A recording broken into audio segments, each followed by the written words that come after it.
It's one of the Craftsman Pro Series. Basically, when you turn the key, it makes a loud whining sound and nothing happens on the engine. So I'm going to show you how to fix it. What this problem is if your battery's fully charged and it's whining like that, it's probably going to be your starter. So, you know, if this is the front right here, you're going to come down over here, and right here where this hole is, you're going to have a starter. Okay, so basically I've got it out. So what happens is this piece locks and it won't release. So here's the new piece, and see how it spins freely. It goes up that shaft. I guess when they get old, this seems to be a common problem. It locks.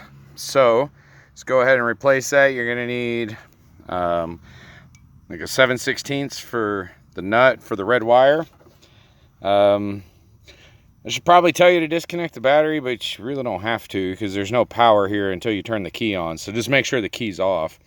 And then the bolts are going to just be 10mm. They go through here. Don't forget to put on this little clamp, and they just fit right in there. So reverse order of the way you took it off. Well, anyway, I saw this question a lot online, and it stumped me for a little bit, but now it makes sense once I see the starter out and how this got locked up. So, all right, this is helpful. Hopefully it is. Have a good day.